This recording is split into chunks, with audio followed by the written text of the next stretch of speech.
ಪಲಿಮಾರು ಶ್ರೀ ವಿದ್ಯಾಧೀಶ ತೀರ್ಥ ಸ್ವಾಮೀಜಿಯವರ 70ನೇ ಜನ್ಮ ನಕ್ಷತ್ರದ ಶುಭ ಸಂದರ್ಭದಲ್ಲಿ ಪಲಿಮಾರು ಮಠದ ಎದುರು ಮಹಿಳಾ ಭಜನಾ ಮಂಡಳಿಗಳ ನೇತೃತ್ವದಲ್ಲಿ ಭಜನಾ ಕಾರ್ಯಕ್ರಮ ಆರಂಭಗೊಂಡಿದೆ.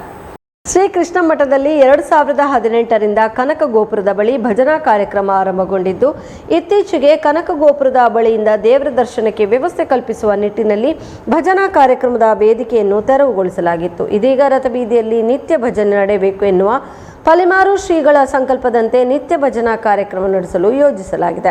ಬೆಳಿಗ್ಗೆ 8ರಿಂದ ರಾತ್ರಿ 8ರವರೆಗೆ ನಿತ್ಯ ಭಜನೆ ರಥಬೀದಿಯಲ್ಲಿ ಆಗಬೇಕು, ಭಜನೆಯ ಝೇಂಕಾರ ಮೊಳಗಬೇಕು ಎಂಬ ಉದ್ದೇಶದಿಂದ ಪಲಿಮಾರು ಮಠದ ಎದುರುಗಡೆ ವ್ಯವಸ್ಥೆಯನ್ನು ಮಾಡಲಾಗಿದೆ.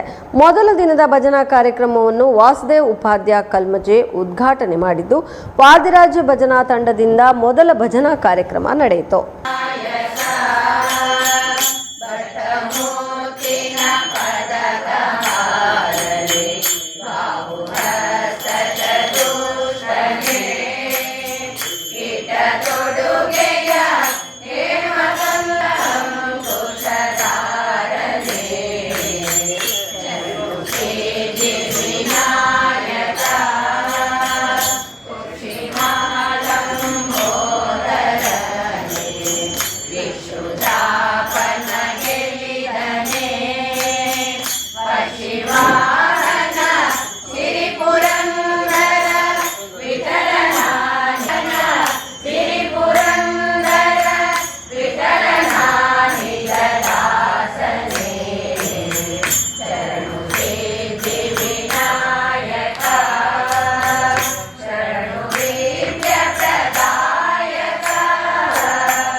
ಮೊದಲು 2018ರಿಂದ ಪ್ರಾರಂಭ ಆದಂತಹ ಭಜನೆ ಕನಕ ಗೋಪುರದ ಹತ್ರ ನಡೀತಾ ಇದ್ದಿತ್ತು.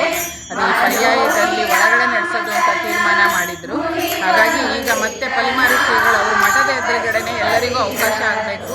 ಅಹರ್ನಿಶಿ ಅಂದರೆ ಬೆಳಿಗ್ಗೆ 8ರಿಂದ ರಾತ್ರಿ 8ರವರೆಗೆ ನಿತ್ಯ ಭಜನೆ ನಡೀಬೇಕು. ರಥಬೀದಿಯಲ್ಲಿ ಭಜನಾ ಝೇಂಕಾರ ಮೊಳಗುತ್ತಾನೆ ಇರಬೇಕು ಅನ್ನೋ ಉದ್ದೇಶದಿಂದ ಮತ್ತೆ ಮಂಟಪವನ್ನು ಪಲಿಮಾರು ಮಠದ ಎದುರುಗಡೆನೆ ಮಾಡಿಕೊಟ್ಟು ಎಲ್ಲ ಅಂತರ್ಜಾತೀಯವಾಗಿ ಎಲ್ಲ ಕಡೆಯಿಂದ ಬಂದವರಿಗೂ ಸಹ ಭಜನೆಗೆ ಅವಕಾಶ ಮಾಡಿಕೊಡಬೇಕು ಅನ್ನೋ ಉದ್ದೇಶದಿಂದ ಈಗ ಮತ್ತೆ ಭಜನೆ ಪ್ರಾರಂಭ ಮಾಡಿದ್ದೀವಿ. ಇವತ್ತು ಪಲಿಮಾರು ಶ್ರೀಗಳದ್ದು ಜನ್ಮ ನಕ್ಷತ್ರ 70ನೇ ವರ್ಷ ಪೂರ್ತಿ ಆಗುವಂಥ ದಿನ. ಅಂಥ ದಿನದಲ್ಲಿ ಮತ್ತೆ ನಮಗೆಲ್ಲರಿಗೂ ಅವಕಾಶ ಕೊಟ್ಟು ಪ್ರಾರಂಭ ಮಾಡಿಸಿದ್ದಾರೆ. ಅದು ಕೃಷ್ಣ ಮುಖ್ಯ ಪ್ರಾಣರ ಅನುಗ್ರಹದಿಂದ ಅದು ನಿತ್ಯ ನಿರಂತರ ನಡೀತಾ ಇರಬೇಕು. ಅದಕ್ಕಾಗಿ ಈ ಮಂಟಪಕ್ಕೆ ಹರಿಭಜನೆ ಮಾಡೋ ನಿರಂತರ ಅಂತ ಹೆಸರು ಇಡಬೇಕು ಅಂತ ಅವ್ರ ಇಚ್ಛೆ. ಅದೇ ಥರ ನಡ್ಕೊಂಡು ಹೋಗುವಂತೆ ಕೃಷ್ಣ ಮುಖ್ಯ ಪ್ರಾಣರು, ಅನಂತಾಸನ ದೇವರು, ರುದ್ರದೇವರು, ಚಂದ್ರಮೌಳೇಶ್ವರ ಎಲ್ಲರೂ ಅನುಗ್ರಹ ಮಾಡಲಿ ಅಂತ ಈಗ ಮೊದಲಿಗೆ ವಾದಿರಾಜ ಭಕ್ತವೃಂದದಿಂದ ಇವತ್ತು ಭಜನೆ ಪ್ರಾರಂಭವಾಗಿದೆ. ವಾಸುದೇವ ಉಪಾಧ್ಯಾಯರು ಕಲ್ಮಂಜೆ ಅವರು ದೀಪ ಬೆಳಗಿಸಿ ನಮಗೆ ಪ್ರಜ್ವಲನೆ ಮಾಡಿ ಪ್ರಾರಂಭ ಮಾಡೋಕ್ಕೆ